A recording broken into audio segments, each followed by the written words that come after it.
Salut tout le monde, je vous retrouve en Espagne pour une nouvelle vidéo puisque j'ai la chance de passer quelques jours ici en Catalogne pour des vacances vélo. Normalement il y a Romain qui devait venir avec nous mais il est malade et moi-même j'ai été méga malade la semaine dernière, enchaînement encore de gastro-sinusite etc.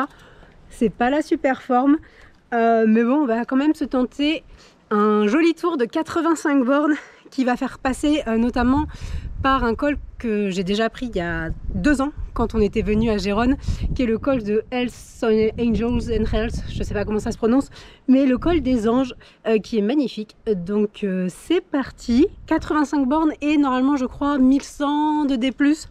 Est-ce que j'en suis capable? Peut-être que dans la roue de Francis, mon beau-père, ça va le faire. Allez, c'est parti, on va rouler.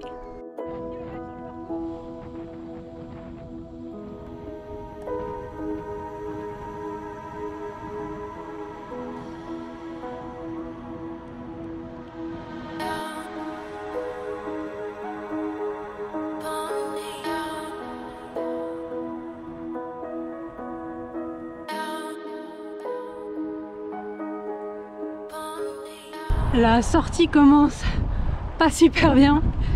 Déjà, je maîtrise mal mon GPS. Et en gros, j'ai pas pris la bonne route. Je crois que c'est la première fois que j'essaye de suivre un parcours dessus. Et donc, je croyais qu'il m'indiquait un parcours. Et en fait, non. C'est un peu la galère. On fait demi-tour. Il y a un vent de malade. Honnêtement, là, du coup, on doit avoir au moins 90 bornes au final. Avec le détour. On va peut-être faire demi-tour avant la moitié, c'est chaud.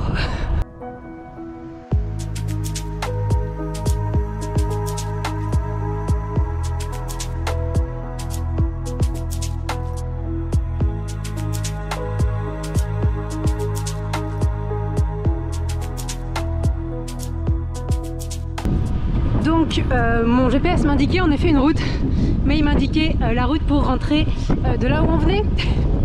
Ceux qui ont un Garmin Edge 2 comme moi, est-ce que vous pouvez me dire si ça va, c'est facile à utiliser et c'est juste que je ne maîtrise pas encore, ou si vous aussi vous galérez?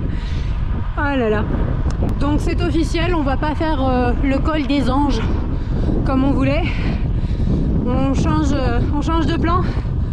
C'est juste pas possible. Pas pouvoir compter sur la trace. Et surtout là, ça fait déjà un gros détour. Il y a vraiment un vent bien dangereux par moment. Donc on va remonter de là où on est descendu. Et on va prendre, il y a une petite route qui est magnifique.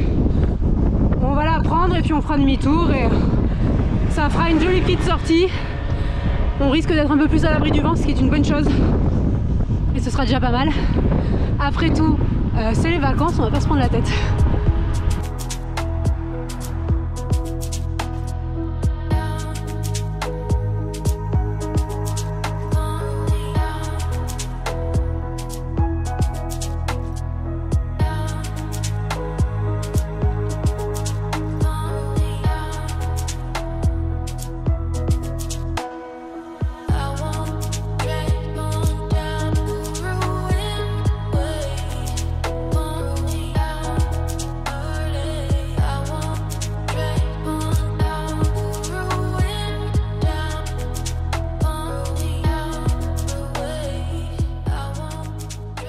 Bon, mais ce morceau de parcours était pas du tout prévu, mais franchement c'est super beau.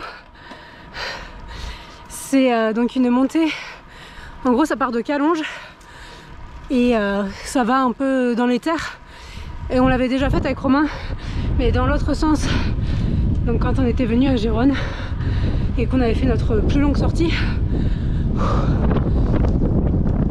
Et le gros avantage, en plus d'être joli, c'est que c'est hyper calme. On croise plus de cyclistes que de voitures et c'est clairement appréciable.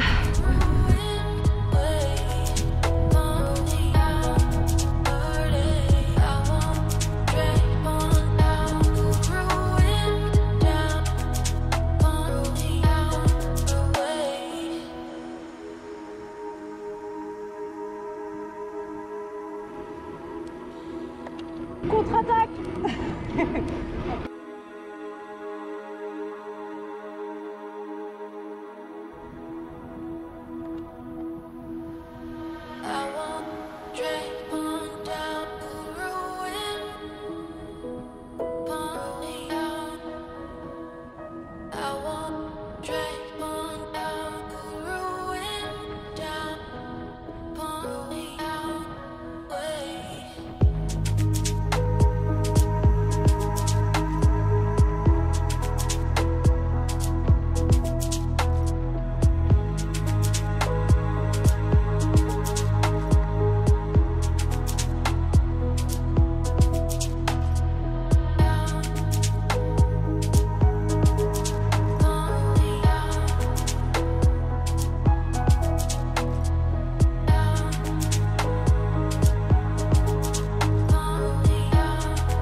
plutôt que de remonter direct après la jolie descente, on s'est dit qu'on allait essayer de retrouver la côte et donc de faire un vrai tour.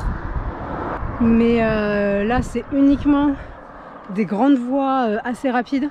Heureusement qu'il y a des bonnes pistes cyclables sur les côtés et que les Espagnols sont globalement très respectueux des cyclistes, donc ils laissent assez de place pour doubler. Et j'ai ma sinusite qui me fait hyper mal, donc là je suis grave dans le dur. Je suis dans la roue de Francis depuis de très nombreux kilomètres. J'ai hyper mal, j'aurais dû prendre un anti-inflammatoire avant de partir. Je souffre. Allez, je vais me redonner un petit peu de force avec un petit ravito. Vous voyez, la route n'est pas super agréable. Moi qui aime bien les routes tranquilles. Mais bon, à côté de la mer, ça devrait être un peu plus sympa.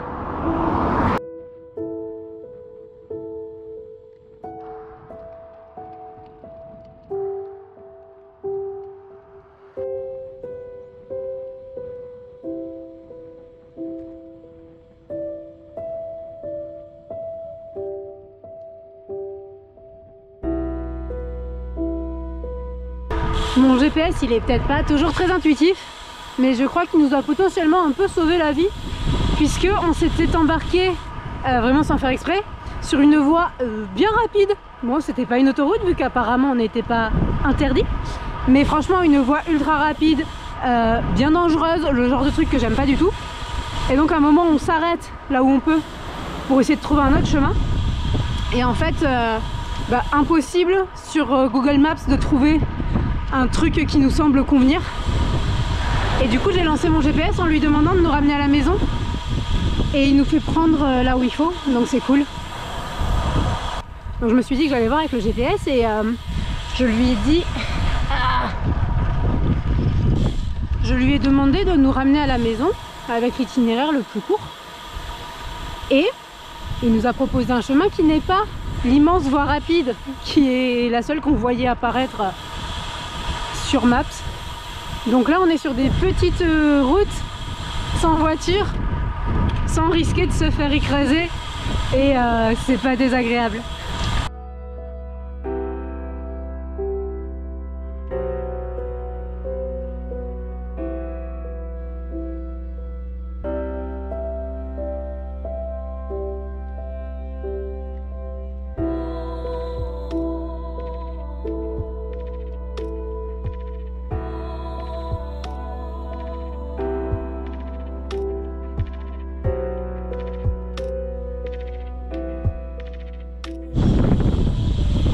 Faux espoir.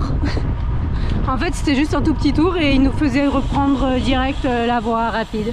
Voilà. Y a une espèce de piste cyclable, mais genre gravel. On va essayer de la prendre, mais bon, je suis moyennement inspirée. Ah là là là là. De l'importance de planifier son itinéraire quand on est dans un endroit qu'on connaît pas. Et Romain avait bien planifié tout ce qu'il fallait, hein, mais avec ce bug du début, ça l'a pas fait.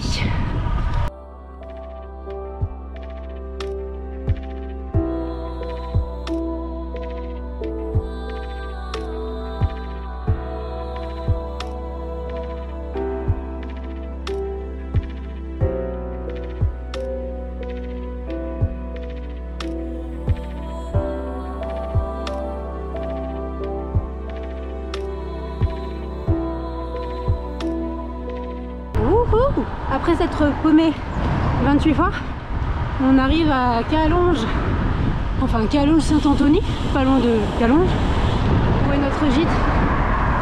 On va pas mourir seul et perdu en Espagne.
La petite côte à 15% pour terminer la sortie, pour rentrer au gîte.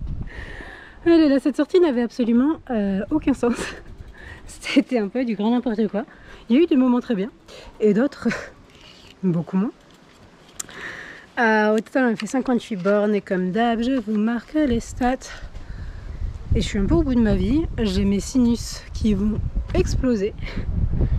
Mais je suis contente d'avoir fait cette sortie. Il y avait vraiment des parties du parcours qui étaient super cool. Et j'espère que on reste quelques jours de plus. Donc j'espère qu'on pourra de nouveau rouler dans des trucs un petit peu plus constants, cohérents. J'espère que cette vidéo vous a plu. N'hésitez pas à vous abonner si vous voulez voir la suite. Je vous dis à bientôt. Regardez ce que...